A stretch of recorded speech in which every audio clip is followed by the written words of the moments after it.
भारतर मुक्ति संग्राम बेले भद्रक जिलार संग्रामी माने प्रमुख भूमिका ग्रहण करथिले।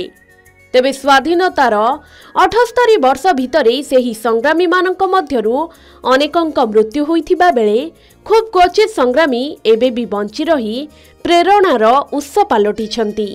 सेमानंक मध्यरु भद्रक जिलार धामनगर ब्लॉक अधीनस्थ बयांगडीही पंचायतर कमारबंध गाँवर वर्षियान स्वाधीनता संग्रामी ब्रज किशोर राउत हेउछंती अन्यतम।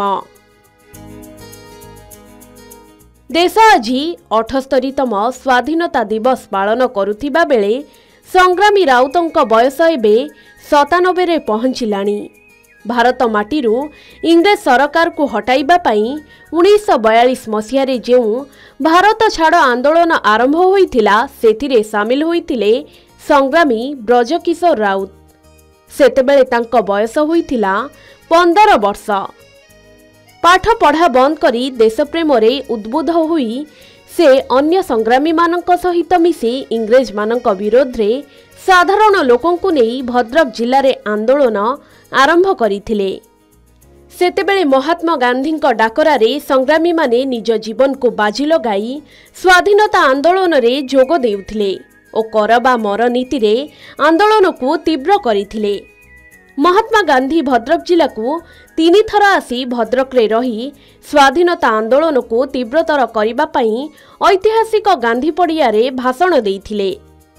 सेतेबेले धामनगर धुसुरी अंचल को संग्रामी माने प्रथमे स्वाधीन घोषणा करि देइथिले।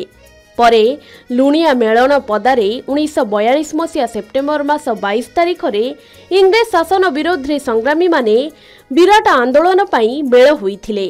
खबर पाई इंग्रेज सैन्य सेठारे पहुंची आंदोलन को बंद करिबा पई उद्यम करिथिले सफल न हेबारु आखि बुझा गुली चालना करिथिले।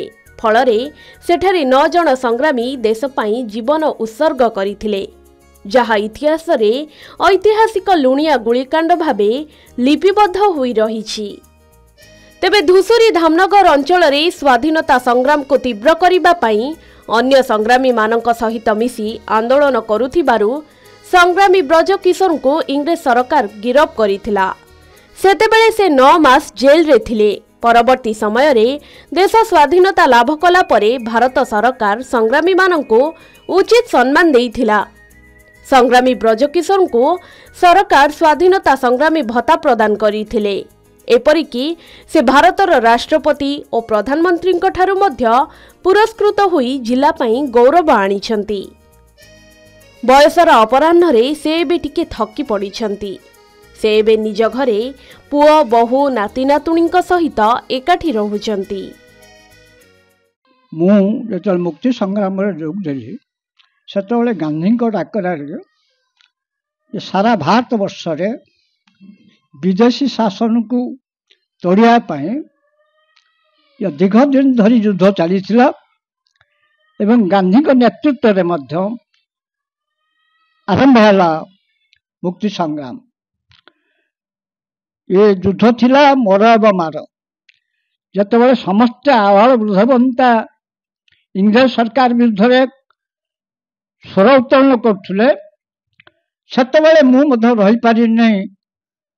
पाठ पढ़ा डोरी बांधी 15 वर्ष समय रे एवं से मुक्ति संग्राम जोग देली एवं किछि दिन परे 1942 मसीहा शेष बेलू को जेल जाइछि 9 मास एवं सेतेबाला दीर्घ दिन रे ओडिशार अवस्था सेतले गोपबंधु मध्यवर्तिका थिले बहुत दुराजन अवस्था थिला। खाइया को लोक पाउ नथिले, लुगा खड़े पिंधु नथिले, निज बसन ढांकिया पई मध्य से सुविधा सुजोग नथिला, एवं पत्र मध्य खाउथिले। एपरि अवस्था समाज रे अतीत कथा को चिंता कले बहुत दुर्भिक्ष अवस्था थिला एवं बहुत परिवर्तन हेछि समाज रे एटा सत्य। किंतु गांधी जो राम राज्य चिंता करुथिले सुशासन सृष्टि करिबा, स्वावलंबी करिबा, प्रत्येक लोक कठिन परिश्रम करिबा, कठिन परिश्रम सौभाग्यर जननी, कठिन परिश्रम बिना समाज परिवर्तन हो पार नहीं। यही जो चिंताधारा गांधींकर थिला। प्रथमतः मु कहबी आज मु ये परिवार जन्म होगी निजको बहुत गर्वित मन कर व्यक्तिगत भाव में कहबी मु ये पितृकूल जन्म होगी मुझे सब भगवान को पाखे धन्य धन्य भगवान को कृतज्ञता ज्ञापन कर प्रभु मत जदि मनीष जन्म जब पुनर्जन्म विश्वास थाए जब पुणी भविष्य क्षेत्र में मनीष जन्म हुए तार मुझे सब भगवान को प्रार्थना करी प्रभु मत ये पितृकूल जन्म दियो आ प्रत्येक देशवासी मैंने चिंता करिया दरकार ये जो ये पीढ़ी चलीगला भविष्य में आमती पीढ़ी आपण को मिलनी। तेबे स्वाधीनता परे देश में अनेक किछि परिवर्तन होईछि उन्नति होईछि बोली संग्रामी राउत कहिबा सहित गांधीजी नीति आदर्श और परामर्श आज जनमानसरू लिभि जाउछि बोली दुख प्रकाश करिसंती। अन्य पक्षरे तांको पूरा परिवार बापांको एपरी कार्य पई निजको धन्य मने करूछंती। सेहीपरि गाँ लोके संग्रामी ब्रजकिशोरଙ୍କ प्रेरणारे अनुप्राणित हेउछंती बोली कहिसंती। भारत वर्षर स्वाधीनता संग्राम रे जो विप्लवी स्वाधीनता संग्रामी माने आत्मबलि देइचंती बाघाजतीन ठारू आरंभ करिकी शहीद भगत सिंह पर्यंत समस्ते आज 78तम स्वाधीनता दिवस आमर नमस्य। किंतु विशेष गौरवर कथा एवं आमे आनंदित जे भद्रक जिल्लार अवदान मध्य कम नुहे स्वाधीनता आंदोलन रे। भद्रक जिल्लार इरम रे 29 जन स्वाधीनता संग्रामी आत्मबलि देइथिले। प्रथम नारी भाव में परिबेवा आत्मबलि दे भारत वर्ष एक ज्वलंत उदाहरण सृष्टि करथिले। जो माने आज पर्यंत स्वाधीनता संग्रामी जीवित अछंती मु सर्वप्रथम सेमानकु को प्रणाम करछि कना सेमाने आम प्रेरणार उत्स आसंता युवपीढ़ी पाई।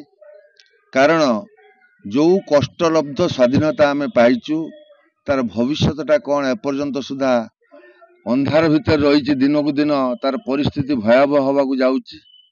तेणुकरी से जो माने आज ब्रज राउत भली लोक आज बंचिचंती एवं जो कष्ट से सहीथिले तांकर विभिन्न कार्यक्रम से ता वर्णना करचंती।